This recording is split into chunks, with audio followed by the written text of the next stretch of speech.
Cheers, my loves. So there's a cucumber and mint vodka, a little bit of watermelon vodka, some lemonade, and it's seasoned with the blood of 1,000 virgins. Yes. Where are you gonna find 1,000 virgins these days? If you knew how young those kids were, you wouldn't want to be drinking this shit. So this theater has been here since 1928. It was established by a fellow by the name of John Milton. Allegedly, his spirit is still roaming these hallways. And there are two other spirits that allegedly roam and haunt these halls. The second was a man by the name of Lee Gregg. He was a projectionist here in the 30s and 40s. He loved it here so much he would even come and volunteer on his days off. And the final spirit that is said to inhabit these walls was an actress.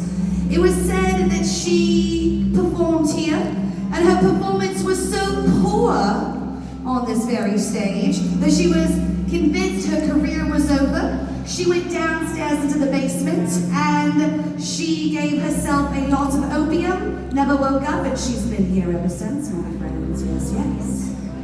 Now, if I draw your attention, perhaps some of you parked there tonight on Missouri and Lemon, kind of surrounding right over kind of catty corner there, I believe it is. Maybe it's over there. I don't know where the fuck I'm at this point right now. But there's a vacant lot, a parking lot, if you will. You probably traveled past it many, many times, and you never really thought much about it. Probably just thought it was a parking lot. But it actually has to sit vacant for a reason, my friends. And our next story will tell you just why. Now, just like yourself, there was a dilettante here in Lakeland in the 20s. A dilettante is a person that supports the performing arts. So yay, you're a theater goer, bully for you. Now his name was Dr. Jorge Trace. And back in those days, surgery was a rather new art and science, and you had less than a 50-50 shot of surviving if they went under the knife. They cut you open.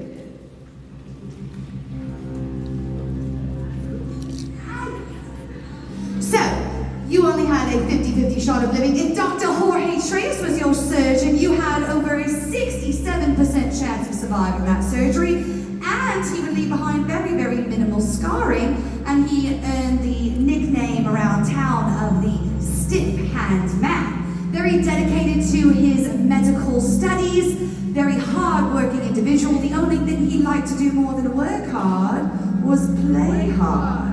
In particular with the company of very beautiful and very young women. Now when he came to Lakeland, he kind of set it out on a mission that he was going to find the most beautiful Southern belle that Lakeland had to offer, and he was going to make her his own. It took him a few years, but finally, when he was in Munn Park one afternoon, he saw her. She had raven black hair that fell in little tendrils at her waist, deep almond-set eyes, and she had a very hourglass figure. She went by the name of Conchita.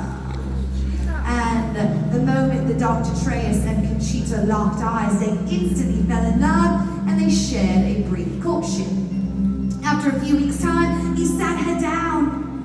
He put her tiny hand into his. He said, "My darling, my beloved, my adoring Conchita, will you do me the great honor of becoming the receptionist at the surgery center?" She eagerly accepted, and she proved to be a very useful employee. In the addition of being quite beautiful, she had the brains as well, a very shrewd businesswoman. And after a few weeks of being the receptionist there at the medical complex, she had a proposal of her own for Dr. Trace. She sat him down and said, "My darling, what if I told you I think we could be making more money?" Now, he was very eager once he heard more money, and she said, "What if, in addition to the patients that you perform surgery on, the money we make off of them, what if we opened up the top floor of the building and made a bit of a surgery theater, and we could charge folks admission to come and see for themselves just how truly skilled with a scalpel the stiff-hand man was. He thought this was a brilliant idea, and he even gave Miss Conchita a bit of a promotion in return. He taught her the art of anesthesia, which back in those days was very little more than soaking a rag full of ether, holding it over someone's face until they passed out. So in 2 weeks' time, Miss Conchita was the entire head of all anesthesiology at the medical complex. She would join Dr. Treyas on the surgery performing floor when they had audience members up top, and she turned out to be quite the little performer herself. Blessed with that rather ample bosom, she had a tendency of unbuttoning her top button of her blouse, leaning over and giving a little sneaky peek of her cleavage to the friends upstairs. When it was time to sit down, she'd hike up her skirt, give a little glimpse of those tight-toned, tan thighs to the people upstairs.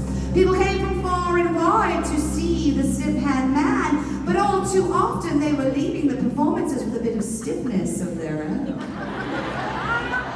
Now, this proved to be quite a successful business venture for the two, and in no time at all, they had more money than anyone could spend in one lifetime. Dr. Treyas was so enamored with the beauty and the brains of Miss Conchita that he decided to put a ring on it. They got married and became Dr. and Mrs. Jorge Treyas, and a bit of a celebrity couple here in the Lakeland and Polk County area. They would attend very fancy and elegant dinner parties. They would host lavish soirees at the palatial mansion down in Lake Hollingsworth, and everything was amazing for about a period of 7 years. But what is the one thing that money could never buy any of us, my friends? Happiness. That's right. And the years wore on, and even though Miss Conchita was still considered one of the most beautiful women in town, as those years grew and the fine lines settled into her face, and the silver streaks began to form in her hair, Dr. Treyas' eyes began to wander over towards younger women in town. Now, Miss Conchita tried to take this in stride, and she tried to turn a blind eye to her husband's philandering ways, and she did this by turning to the bottle to cope with the frustration of having a cheating husband. Now, the years wore on, those lines began to get deeper, and Miss Conchita's drinks began to get stiffer and stiffer. And on one night in particular, when Dr. Treyas came home smelling of another woman's perfume, Miss Conchita decided that she had had enough of his bullshit, and it was time to put an end to this nonsense. So what she did, my friends, is she snuck into that surgery center under the cover of darkness. She was accompanied by a few canisters of gasoline, and she proceeded to douse the entire building, ceiling to floor, wall to wall, with that gasoline, and then she hid in the basement until morning's light. The next day, when Dr. Treyas, the medical staff, and any surgery patients doing the surgery that morning all filed in one by one, seemingly unaware of the smell of gasoline in the air, Conchita waited until they were all present and accounted for, and then she went up to the only entrance and exit of the whole building, barred and locked the door behind her, lit one single match, and then sent Jorge Treyas' empire straight to hell, my friends, killing herself and everyone inside. It's true what they say, hell hath no fury like a woman scorned.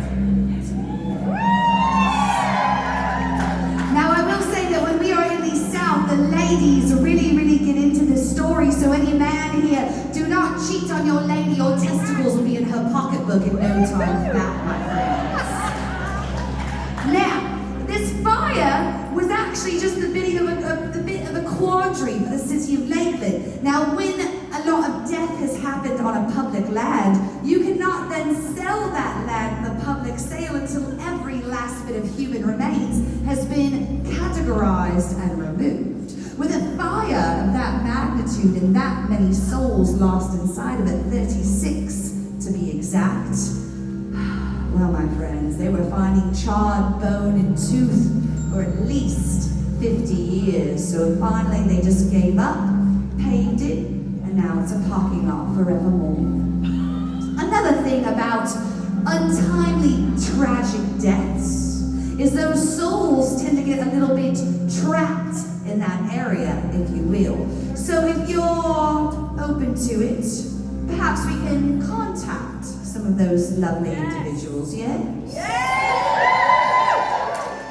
I love that you're open to it. We're going to have a bit of a seance, if you will. So what I'll ask you to do is close your little eyes, close your little mouths, and open your little minds. What I've got for you here is this spirit bell. Let's give a little ding. That's what she sounds like. When the spirit wants to affirm a yes answer, the bell will ring. And if the spirit is saying no, then we will hear silence, and we will ask for further guidance. So if we can get some human connection, that will both make our connection to the other side stronger to communicate and also give us a little bit of protection. So if you're not sitting to someone weird or strange, go ahead and grab hands with the people next to you. But remember, a stranger is just a friend you haven't met yet, yes? Let's all take a nice deep breath and quiet those little mouths down. Open up those minds. So do we have any spirits present with us that are willing to communicate to this lovely audience this afternoon, or this evening rather? Thank you, Spirit, for that affirmation that you are here. We appreciate your connection and your communication. We'd like to know a little bit more about you. Were you a male spirit when you roamed this earth as a human? You were a male spirit, beautiful. Let's see. Did you die here in this building? So you died here inside of the building, yes. Are you angry, spirit?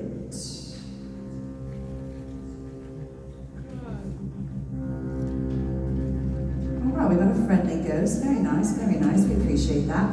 By chance, spirit, would you like to go home with any of these lovely people in the audience?